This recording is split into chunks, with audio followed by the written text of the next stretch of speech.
It is my pleasure to announce the Lieutenant Governor of the State of New York, Antonio Delgado, the presiding officer of the Senate, who will preside at this joint session.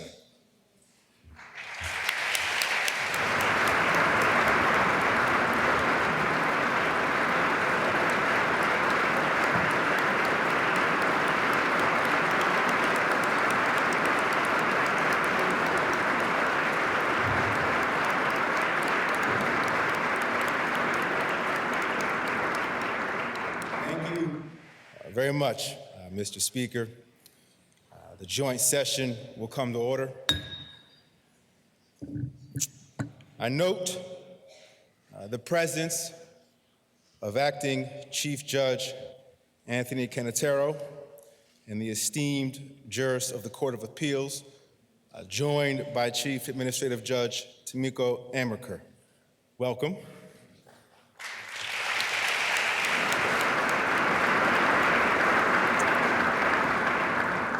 I also note the presence of our statewide elected officials and legislative leadership. I will now introduce them and ask them to take their seats. Please welcome Controller Thomas P. DiNapoli.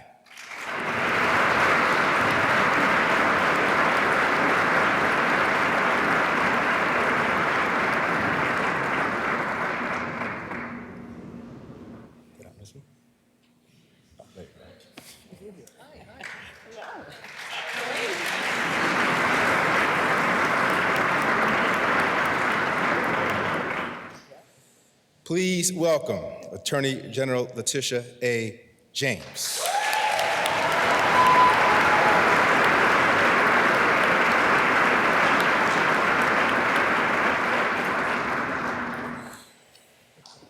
Majority Leader Andrea Stewart Cousins.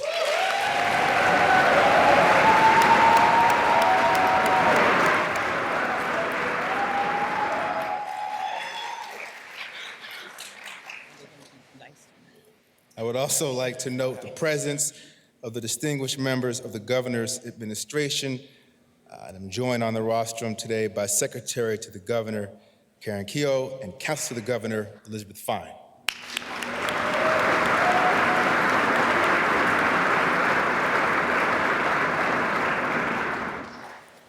Please give a warm welcome to our mayors and county execs who have joined us in the chamber today.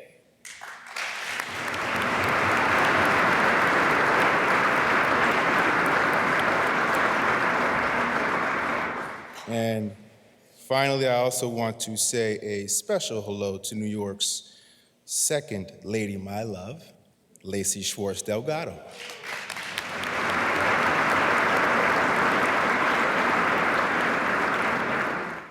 Please stand as we welcome the Color Guard of Honor.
It is my honor to welcome Reverend W. Franklin Richardson, pastor of the historic Grace Baptist Church in Mount Vernon, to bless this session.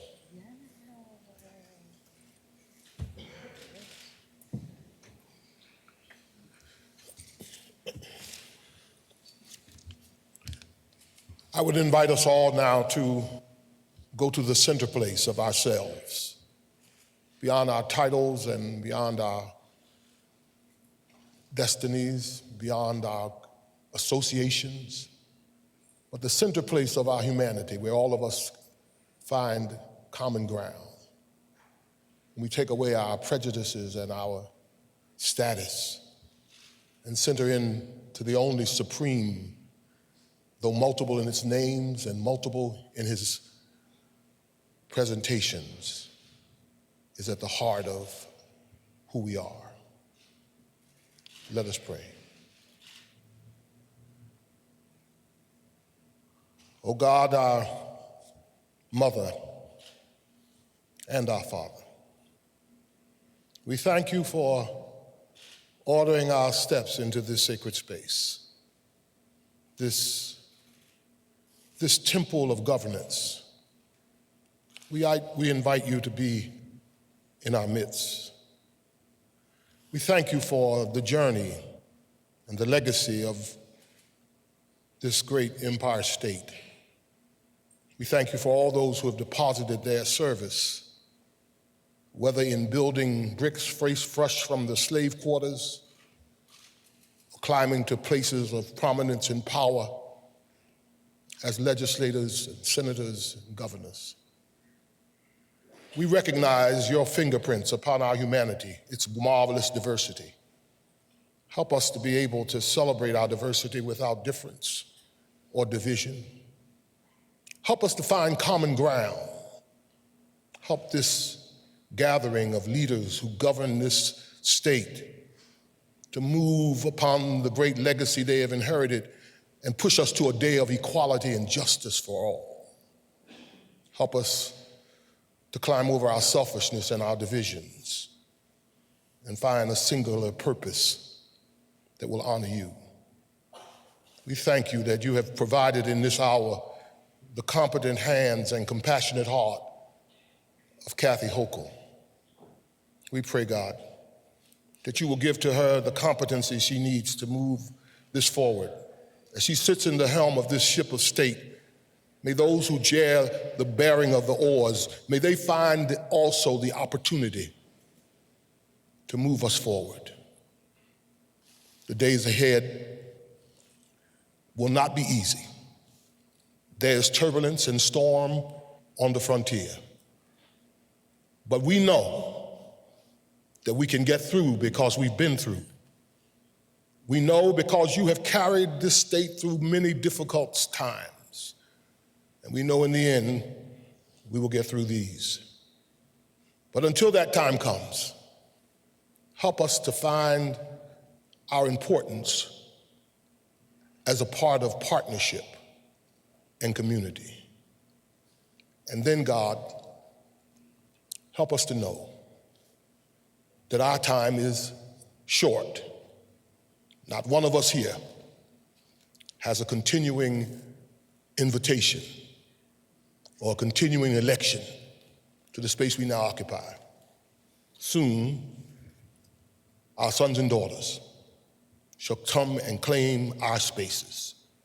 And when they come, may they not see that we poured our blood for nothing, and understand that the greatest title of all is servant. So make of us this wonderful governor, this governor who comes in a special time and in a special place, this governor who comes new in terms of having a woman at the highest place of this state. May that be a reflection on our progress. May it not be contaminated by our exclusion or our prejudice. In the mighty and matchless name of a name that is called, of a God who is called in multiple expressions, whether Muslim or Christian or Jew, we thank you for this space. Help us to use it well. In your name we pray. Amen. Amen.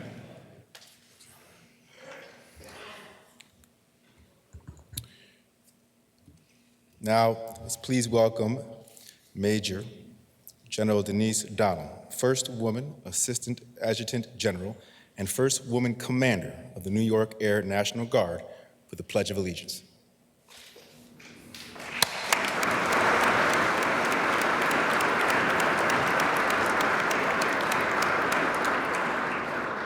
allegiance to the flag of the United States of America and to this republic for which it stands, one nation, under God, indivisible, with liberty and justice for all.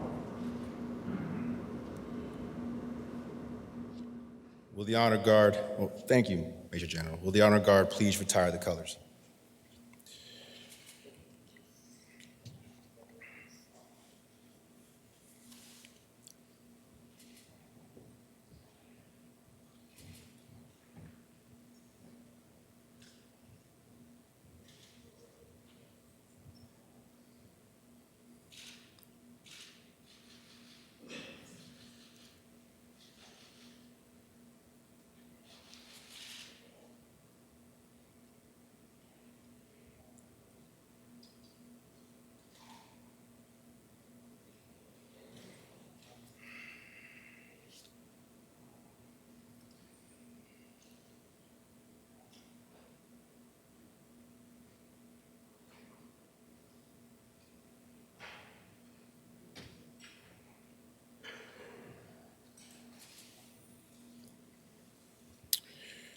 Pursuant to a resolution duly adopted in each of the houses of the legislature, the Senate and the Assembly of the State of New York are met in joint session for the purpose of receiving the annual message to the legislature from the Governor of the State of New York. Ladies and gentlemen, I am proud and honored to present the 57th Governor of the State of New York, Kathy Hochul.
Thank you, first of all, to my incredible partner in government, our Lieutenant Governor, Antonio Delgado. Let's give him a round of applause.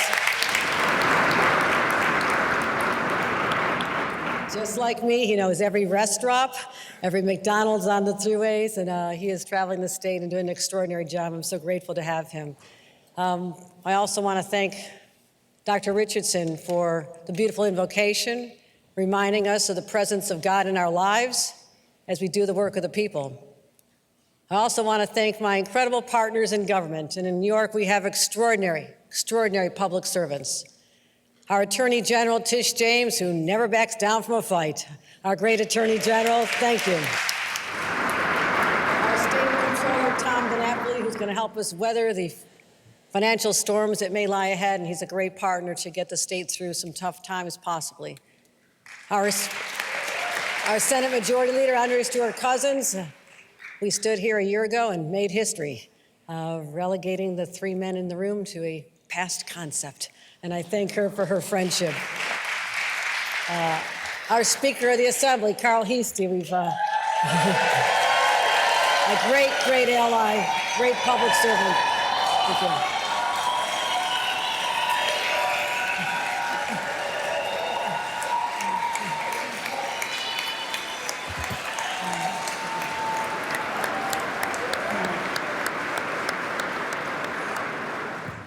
The Speaker is in the House. And to Majority Leader Assemblywoman Crystal Peoples-Stokes, who we served in government for many, many years together. Thank you. Thank you.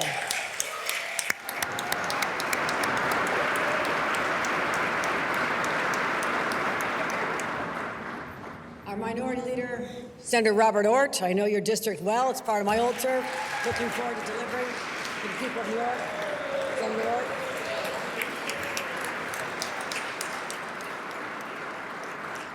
Minority Leader Assemblyman Will Barkley is here as well.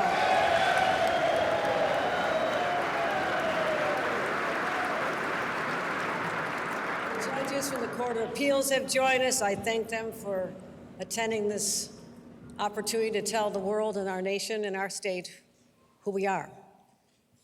Mayor Adams, we've worked together very closely, Mayor Adams, and we have more battles ahead, but fortunately not with each other, but against the challenges we face. And mayors and county executives from all across the state, I thank you for joining us. I also know we have one of the formers in the House, Governor David Patterson. You're called governor for the rest of your life.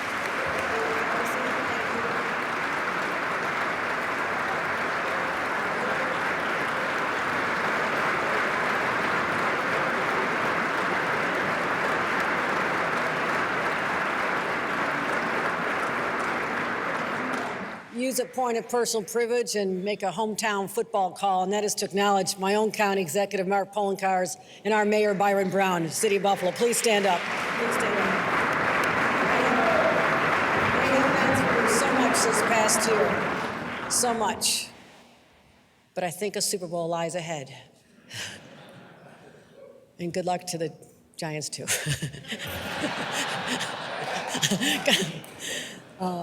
And to my members of my cabinet, these are extraordinary. I want them to stand up, every member of my cabinet, because we have pushed you so hard. You have worked so tirelessly, and you are the team that I govern the state with, and I'm so grateful for all the work you do. Let's give a round of applause to the cabinet.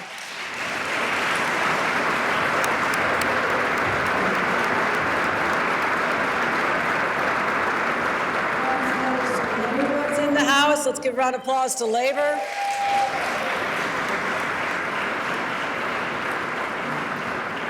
And many, many distinguished guests who've traveled here today. You know, my fellow elected officials, it's an honor to be back in this chamber and seeing you. 1 year ago, I stood here, gave the address. The speaker wasn't here.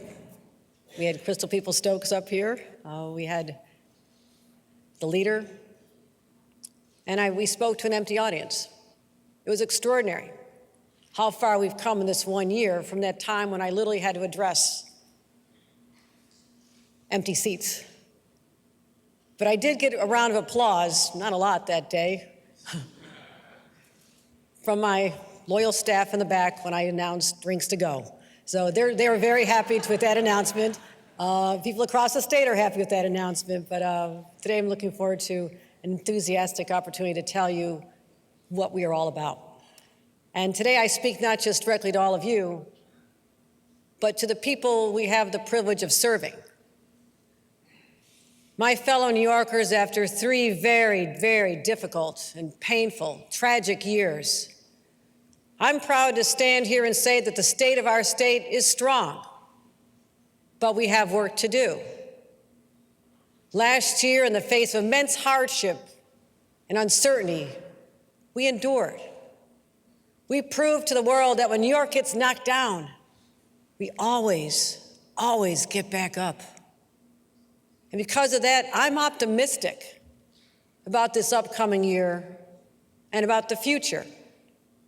Oh, we have some big challenges ahead, but I believe that the fight to do what is right is always worth pursuing.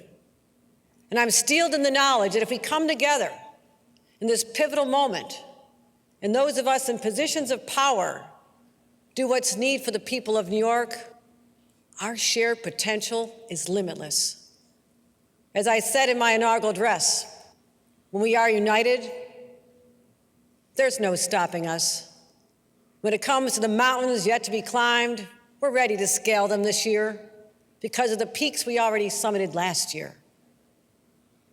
In 2022, working with our leadership and all of you, we made historic investments to strengthen and upgrade our infrastructure, build a world-class public transit system, create strong public education, confront climate change, fortify our healthcare system, help our small businesses recover from COVID, and spur economic development all across the state.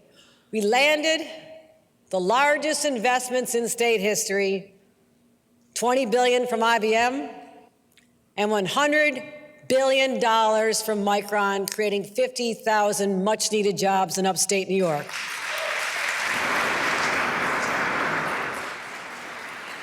We expedited tax cuts to the middle class, gave property tax rebates. We suspended the gas tax when prices at the pump hit record levels. You've passed, and I've signed over 840 bills. That was a lot. But in response also to tragedy and the spreading plague of gun violence, we strengthened our gun safety laws, which are already the strongest in the nation. When Roe v. Wade was overturned by the Supreme Court, here in New York, we reaffirmed our commitment that reproductive health care remains a human right.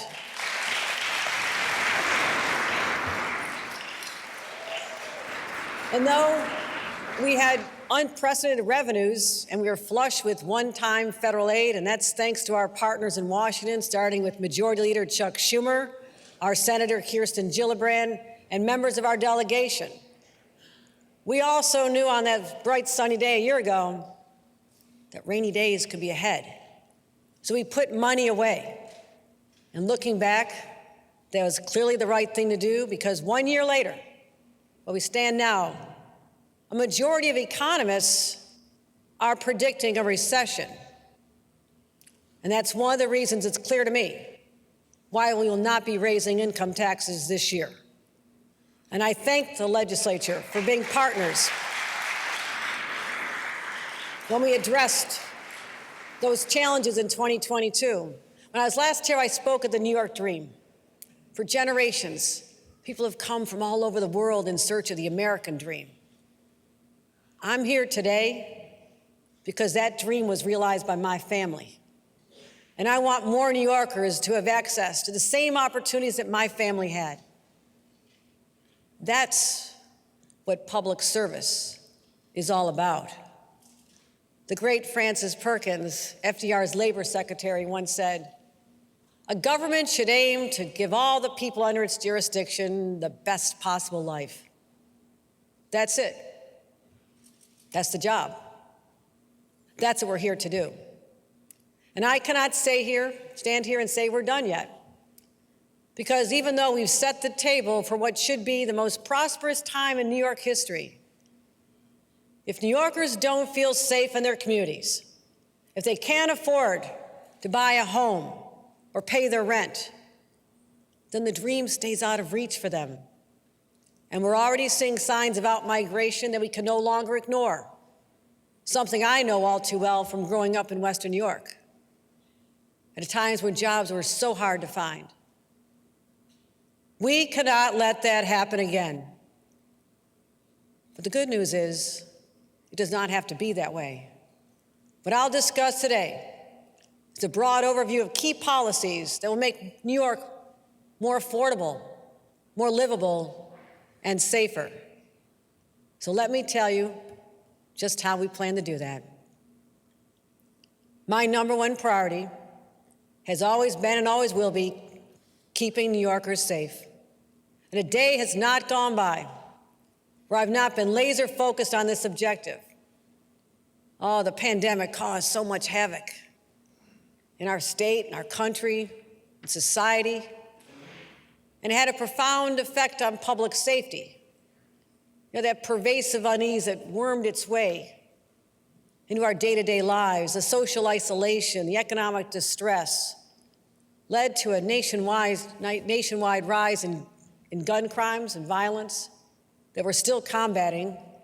And to respond to what we saw right here in New York, we had to develop new strategies and invest in new programs and strengthen our gun violence prevention laws, passing even stronger ones and closing loopholes, like banning ghost guns. And I want to thank our Attorney General for her work on making sure that the red flag laws are executed.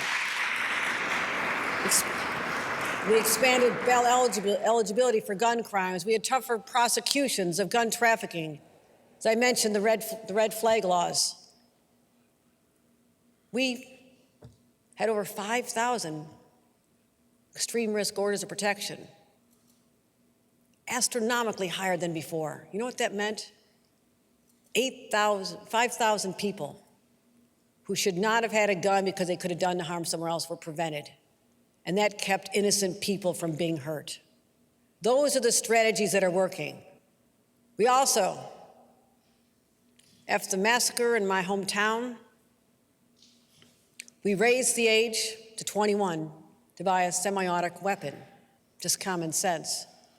We launched the first in the nation, 9 states, first time in history, 9 states working on gun trafficking and gun interdiction. That effort took over 10,000 illegal guns off our streets. We tripled our investments in gun violence disruption programs on the street, connecting people where they are. And we've collaborated with local governments like never before. From putting more cops on the subways, working with the mayor, to working to bring down barriers in places like Rochester and Syracuse. So stakeholders are finally working together, and our efforts are starting to pay off. Last year, we saw a double-digit decrease in both homicides and shootings, but we're still far from pre-pandemic levels, so our work is not done. And there has been no aspect around the discussion of public safety more controversial than bail reform. And as with so much in politics today, the conversation quickly turns to a debate between 2 opposing camps with no common ground. But I believe there are several things we can agree upon. First, that the size of someone's bank account should not determine whether or not they sit in jail or go home,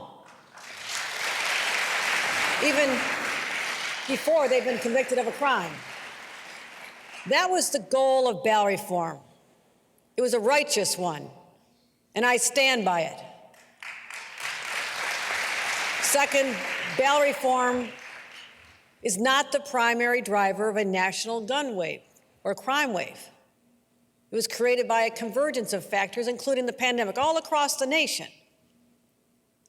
But also, I would say we can agree that the bail reform law as written leaves room for improvement. And as leaders, we cannot ignore that. When we hear so often from New Yorkers that their top concern is crime. And so to my partners in government, in the legislature, let's start with this base of shared understanding and have a thoughtful conversation. Not this, but this. And talk about what we can do during the budget process and make improvements to that law. Of course, we know that that won't automatically bring down crime rates. We don't expect that. We also have to make sure the law is clear for our judges and what their rights are and what their expectations are. But at the same time, we're going to continue making record investments in areas where it affects the outcomes: education, housing, mental health. All of these go towards stabilizing communities and addressing historic inequities. Those investments must continue. And I'm also proposing the largest investment ever in the state's gun-involved violence elimination initiative, known as GIVE. It saves lives. It saves lives in the communities hardest hit by gun violence. To simply put it, we're working on investing in what we know works. Shootings in Buffalo are down 32%. Mayor Brown, you know this. You're working hard. In Long Island, they're down 29%. In Westchester, down 27%. These are all GIVE program jurisdictions. We're putting state money to help our locals on the ground. I've also directed our state police to play a more direct role, as they started last year. But there's more they can do. We're going to increase the ranks of our state police in combating violent crime across communities. We're going to expand the state police community stabilization units to 25 targeted communities across the state. When it comes to keeping people safe and protecting their well-being, fixing New York State's mental health care system is essential and long overdue.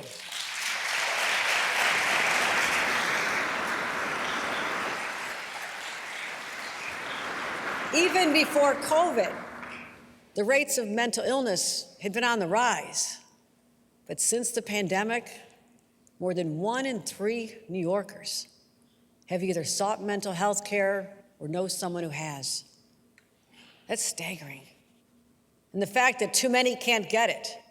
The barriers just seem endless. No appointments close to home. Insurance won't cover the care. Long waits for psychiatric beds in hospitals. What happens? People suffer in silence. Illness grows when it's not treated. So it's no surprise that the number of people suffering from mental illness also continues to grow. We have underinvested in mental health care for so long and allowed the situation to become so dire that it also has become a public safety crisis as well. New Yorkers are anxious on the subways and in our streets when they see individuals who need help, people unable to take care of themselves properly, people could cause harm to themselves or other. Not all, just some, a few. But those people are also at risk of being victimized themselves. So I'm declaring the era of ignoring the needs of these individuals is over. Because our success as government leaders is measured by our ability to lift up and support all of our constituents. So today marks a reversal in the state's approach to mental health care. And this is a monumental shift to make sure that no one else falls through the cracks. This will be the most significant change since the deinstitutionalization era of the 1970s. And I'm proud to announce, to accomplish this goal, we are prepared to invest $1 billion, making critical policy changes to fully meet the mental health needs of our people. It's about time. Let's get it done. We can do this together. Let's get it done. Our people need this. Our residents are calling on us to do this. Let's get it done. Let's get it done. Right now, we have 3,200 New Yorkers struggling with severe mental illness or addiction who are living on the streets or in our subways. At the same time, we have insufficient number of inpatient psychiatric beds and services. We will add 1,000 inpatient psychiatric beds by funding 150 from the state and bringing 850 psych beds in hospitals back online, because that'll be half. That is more than half of the beds we lost since 2014, when all the disinvestment was happening. And they'll serve over 10,000 New Yorkers every year. These actions are long overdue, but here's the challenge. Last year, we were asked to increase hospital reimbursement rates to enable more psychiatric beds to be brought back online. We did that. My partners, all of you, $27.5 million provided an additional money for the hospitals to bring psychiatric beds back online. Yet a year later, hundreds of those beds are still offline, and that's not acceptable.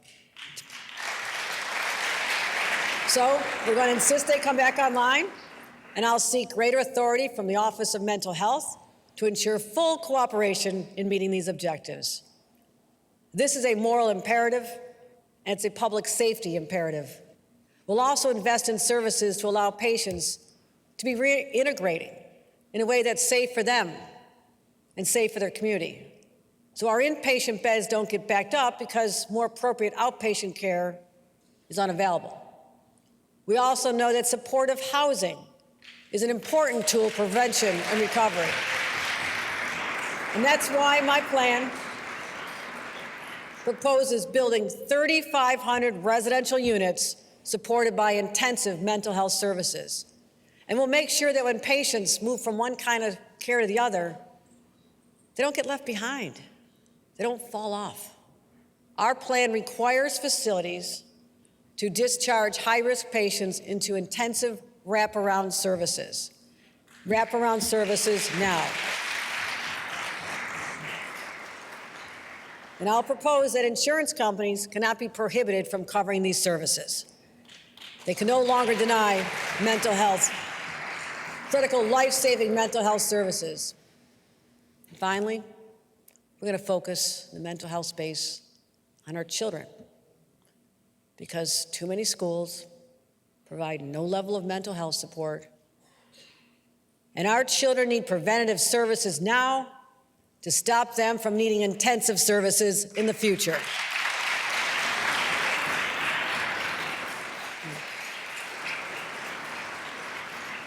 We aim to meet this unmet need and reduce it by half over the next 5 years.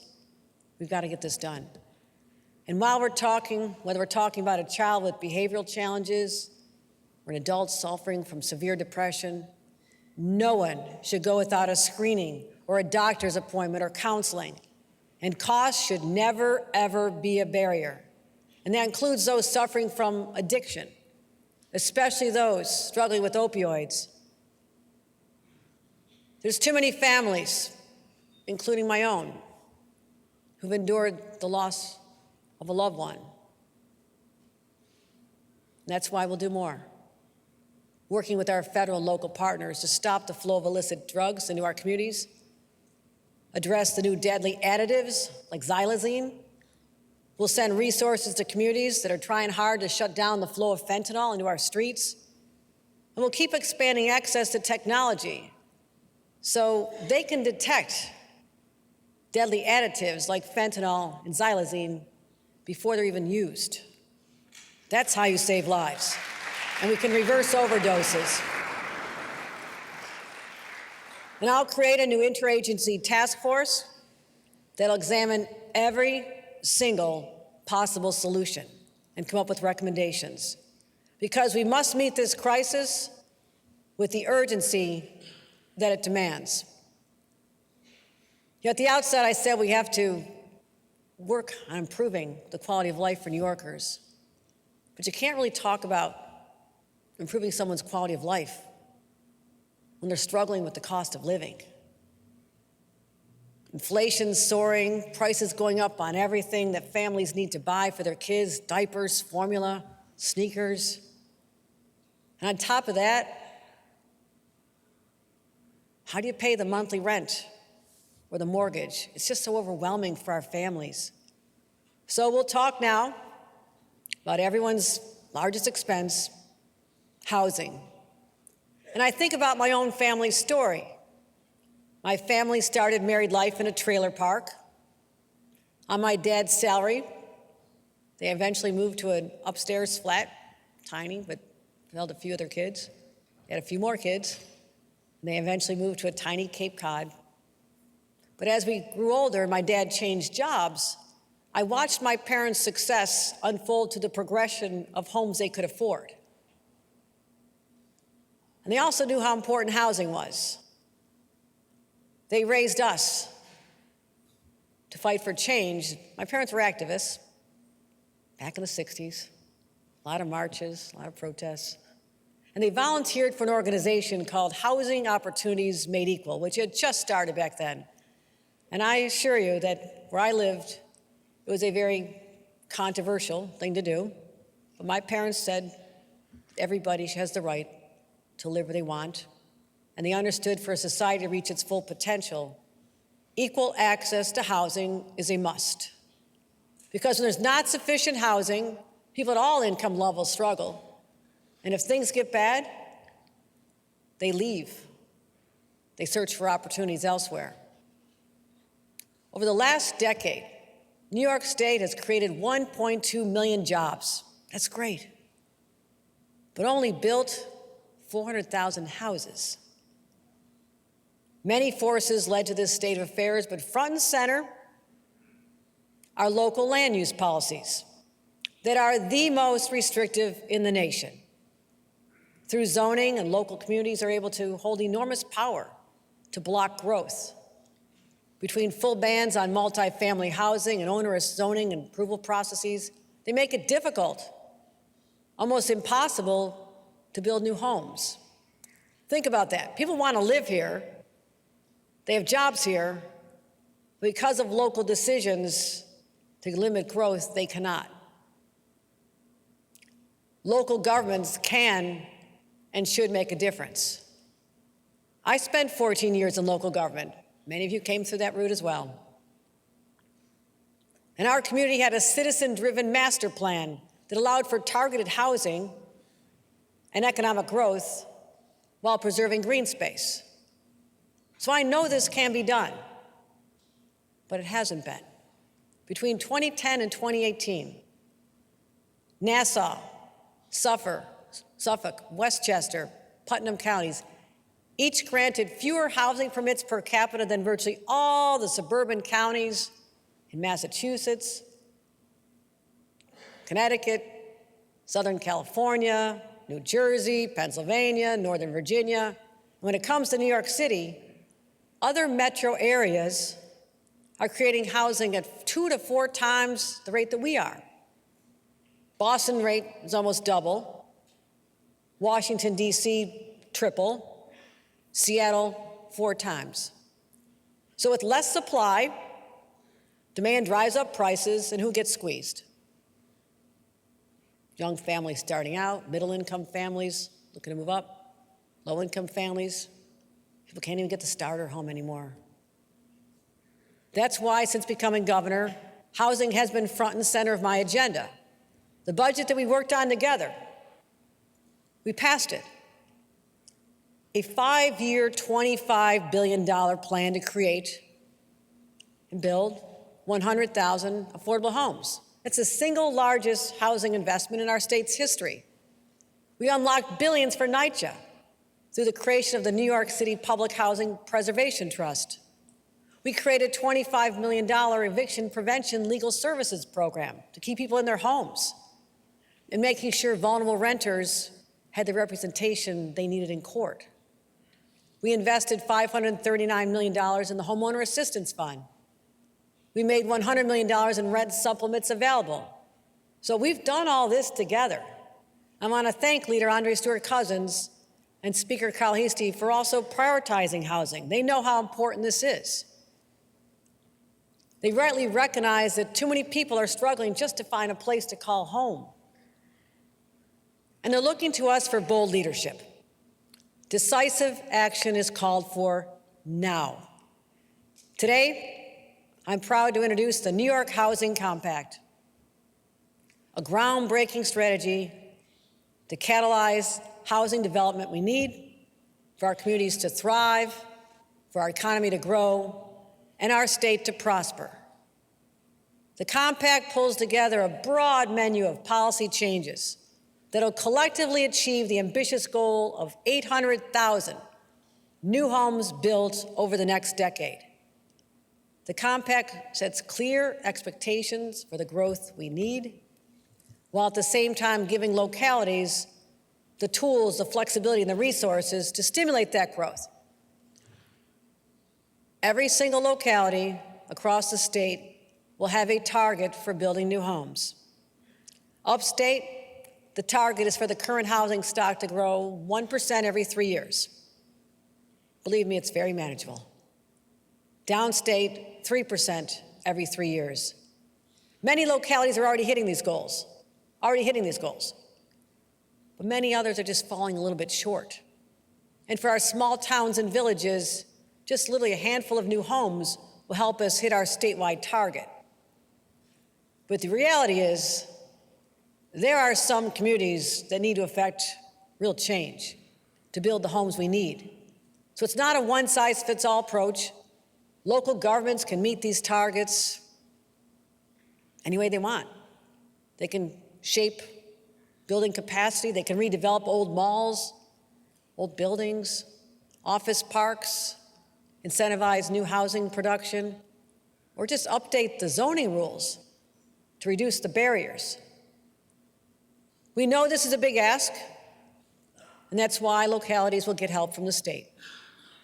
To accomplish this, we have to get it done. We will offer substantial new funding for infrastructure, for schools, roads, sewers, all needed to support growing communities. And we'll cut the red tape to allow projects to move more quickly while still protecting the health, safety, and environment of our communities. But when communities have not made good faith efforts to grow, when proposed housing projects are languishing for no legitimate reason, the state will implement a fast-track approval process, because doing nothing is an abdication of our responsibility to act in times of crisis.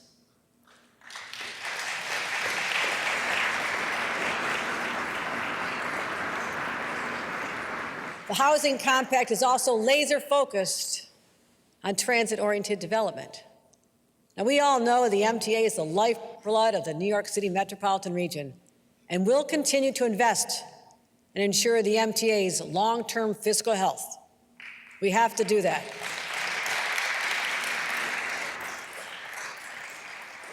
And our investments in our world-class commuter lines have connected more people to jobs and created vibrant downtowns. And that's why it makes so much sense to build new housing in those same areas. That's what happens in cities across the globe.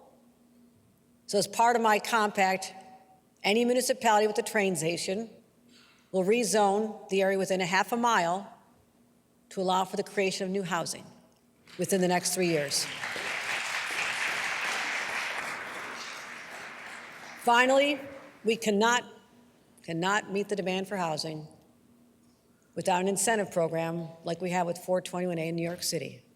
Without it, developers are only building condominiums or build elsewhere, which is absolutely not the result we need to meet our housing goals.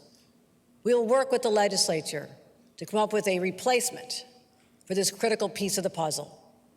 We have to. Overall, this plan is ambitious, but that's what New Yorkers expect from their leaders. Today I say no more delay, no more waiting for someone else to fix this problem. Housing is a human right, and ensuring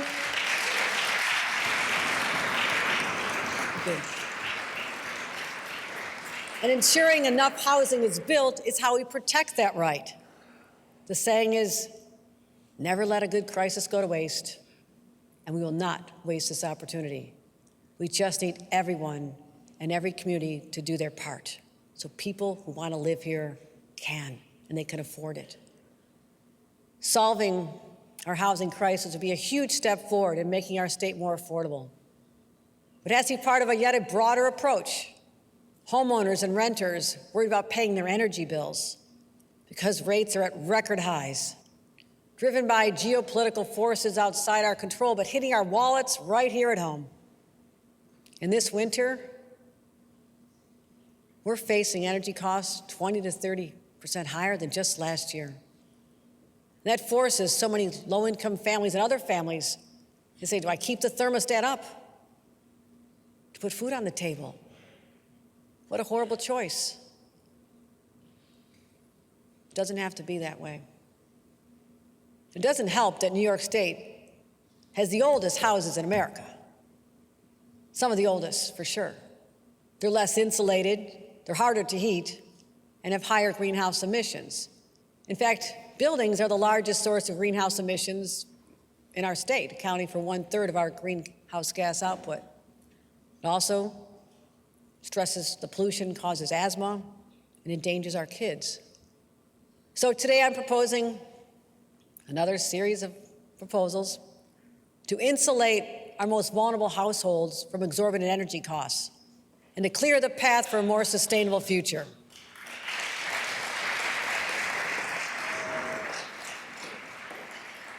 We're calling it the Empower Plus program, and it'll help low-income families retrofit their homes by adding insulation, upgrading appliances, switching from fossil fuels to clean electric heating systems. And this program will reach tens of thousands of households within a year. And homes that electrify will be eligible for the first in the nation energy affordability guarantee, a promise that they'll never have to spend more than 6% of their income on electricity.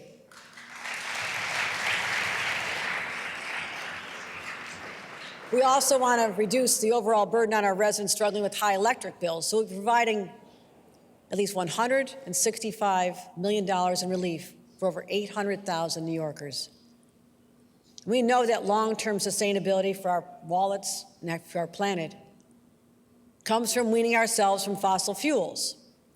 And to set us on that path, I'm proposing a plan to end the sale of new fossil-powered heating equipment by 2030 by calling for construction of all new construction to be zero emission starting in 2025 for small buildings and 2028 for large buildings.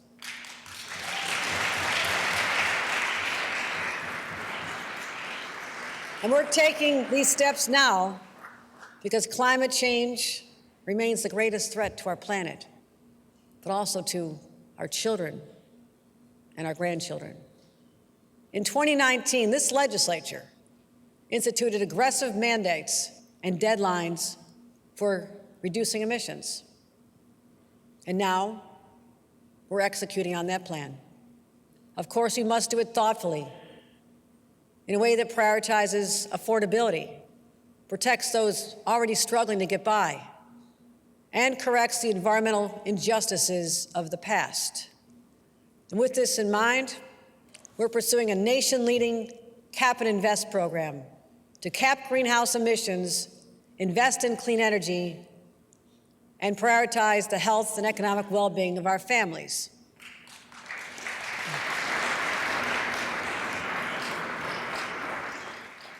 Big emitters will have to purchase permits to sell polluting fuels. The dirtier the fuel, the bigger the price tag.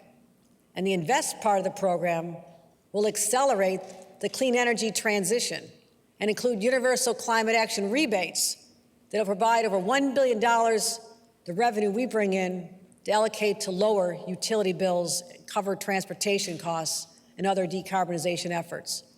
That's how we're going to help our New Yorkers. That's how we help New Yorkers get through the transition. And what's great about Cap and Invest, it gives us great flexibility, so we can focus our efforts on the biggest polluters, at the same time ensure our families, our farmers, our small businesses aren't crushed by the costs.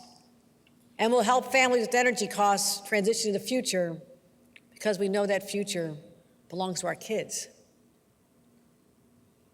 And as the first mother to lead this state, I know firsthand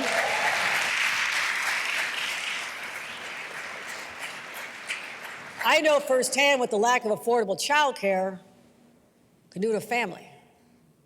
But as a governor, I also know the impact on our state's economy. More than 35 years ago, when I was a young staffer working for Senator Daniel Patrick Moynihan, I loved my job. But there were no affordable child care options available to my family. So I put my career on hold, raised a family, and so often we know it's the moms, in particular, who are forced to make these decisions. And with that experience, I was so proud when we worked together last year to announce $7 billion over 4 years to focus on affordable child care in our budget. We worked together to get it done. And thank you. Thank you. We brought down out-of-pocket costs for more families. We expanded care in areas that were severely lacking. You know what the problem is? Too many families just aren't accessing the resources that are available. Believe it or not, only 10% of families who are eligible for child care assistance are actually enrolled. Now, it may be that it's the legacy of a system that was, by design, difficult to navigate. That has to change. Our plan will streamline and centralize the child care application process. We'll also expand more access to vulnerable families. We'll increase income eligibility for more families to be able to take advantage of this as their incomes increase. But also we have to continue supporting our hardworking, unbelievable child care providers who allow us all to get done what we need to do. They're indispensable, indispensable.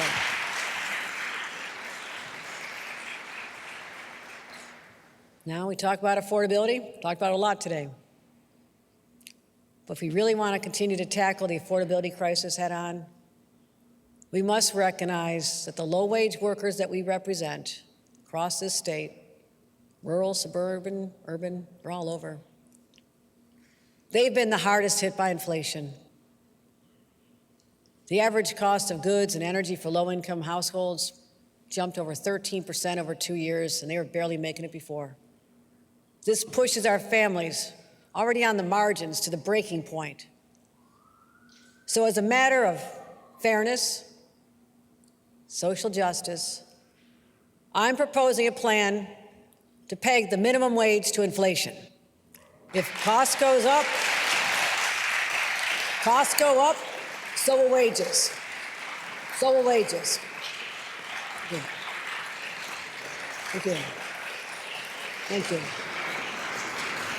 Our families deserve this. Thank you.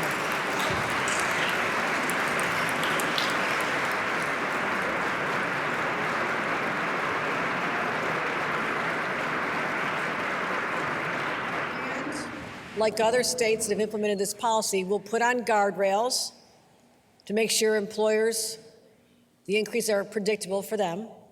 I understand this. We also need to have flexibility in the event of a recession. But this important change will give over 900,000 minimum wage workers a lifeline. And these workers are most likely to be women. Many times, moms. The struggles are so great. And they're more likely to be people of color, earning the lowest wages in our state. By putting more money back in their pockets, it helps our economy overall, because it goes back into local businesses and services when they go to the stores. It's how you keep things going. These initiatives and policies, investments and new approaches are just the tip of the iceberg. But I've kept you long enough. What you've heard from me today are just some of my top priorities as we improve the lives of New Yorkers. But this is no way an exhaustive list. In fact, I know most of you cannot wait to read the 275-page book containing 147 thoughtful policy proposals. Thank you, Michael Lasher, and my dream team and my entire cabinet for helping make that happen.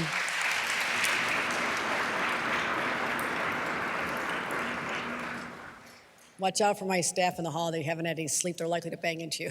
They're exhausted. They've worked so hard on this, and I thank them. I'm grateful. But to recap, my goals are straightforward and clear. We will make New York safer. We will make New York more affordable. We will create more jobs and opportunities for the New Yorkers of today and the New Yorkers of tomorrow.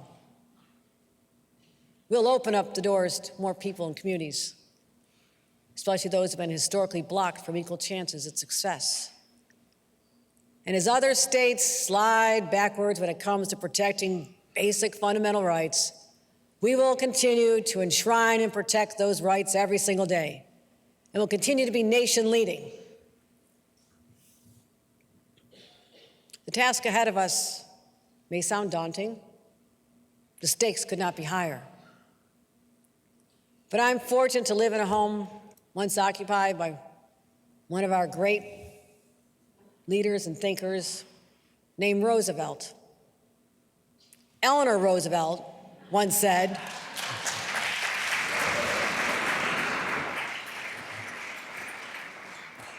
"You who are going to build a new world must go forward with courage." We will build a new world, and we will be courageous. We will do the hard things, the necessary things to lift up and support New Yorkers and clear a path for them to realize the New York dream. That is my promise to the people of New York, and I will work with the members of this legislature day in and day out to keep that promise. May God bless the great state of New York, and may God bless America. Thank you.